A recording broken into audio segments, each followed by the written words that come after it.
भूतकाल में हम गुलाम हुए थे इसलिए क्योंकि बटे थे, हम अपमानित हुए थे इसलिए क्योंकि बटे थे। भूतकाल में हम कटे थे इसलिए क्योंकि हम बटे थे।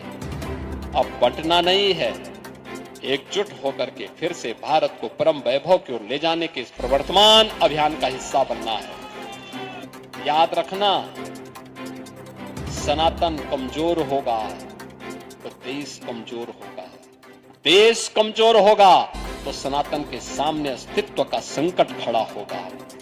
जाति, क्षेत्र और भाषा उसके सामने कोई मायने नहीं रखेगी।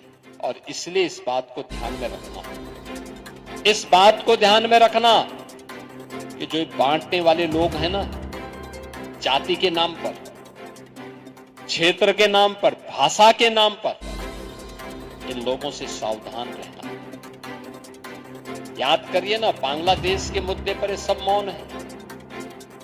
बांग्लादेश में जो मारे जा रहे हैं हिंदू, हर दिन आप सुनते होंगे, एक हिंदू जला दिया गया, एक हिंदू के घर में आग लगा करके मार दिया गया, राह चलते हुए एक हिंदू को जला दिया गया। प्रतिदिन समाचार आ रहे हैं बांग्लादेश से। ये सब मौन है। ये मरने वाला हिंदू कौन है? ये सब दलित हिंदू है। ये दलित हिंदू है। कोई नहीं बोल रहा है। केवल कुछ हिंदू संगठनों को छोड़ दिया जाए और धर्माचार्यों को छोड़ दिया जाए, लगता है सबका मुंह बंद हो गया है, क्योंकि मरने वाला हिंदू है।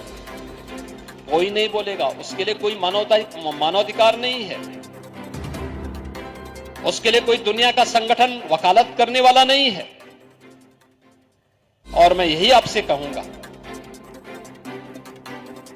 इन नेताओं के बहकावे में आने की आवश्यकता नहीं, बढ़ने की आवश्यकता नहीं। ये जो जाति के नाम पर बांटना चाहते हैं ना,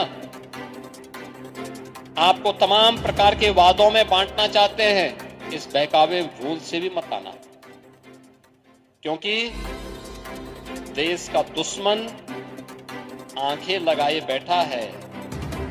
आप बंट गए तो फिर कटने के रास्ते भी खोल जाएंगे। उसको कभी मत होने देना। देश अच्छी दिशा में आगे बढ़ रहा है, देश आगे बढ़ेगा। मोदी जी के नेतृत्व में भारत ने एक लंबी यात्रा तय कर ली है और भारत एक लंबी यात्रा के लिए अपने आप को तैयार कर रहा है, एक बड़ी यात्रा के लिए तैयार कर रहा है। भारत दुनिया की एक बड़ी ताकत बनेगा। कोई दुनिया की ताकत अब भारत को रोक नहीं सकता है। लेकिन हम भारतीयों का भी दायित्व बनता है कि हम भी उस यात्रा में सहभागी बने, हम भी मिलकर के कार्य करें, उस यात्रा को एक साथ आगे बढ़ाने में योगदान दें। अगर हम कर पाएंगे, परिणाम वर्तमान के लिए भी और भावी पीढ़ी के लिए भी बेहतर होगा। याद करना, भविष्य उसी का हुआ है जो वर्तमान में सजग रहता है, जिसने भूतकाल की गलतियों का परिमार्जन कर दिया है, उसी का भविष्य भी उज्जवल होता है। भूतकाल में हम गुलाम हुए थे इसलिए क्योंकि बटे थे, हम अपमानित हुए थे इसलिए क्योंकि बटे थे। भूतकाल में हम कटे थे इसलिए क्योंकि हम बटे थे।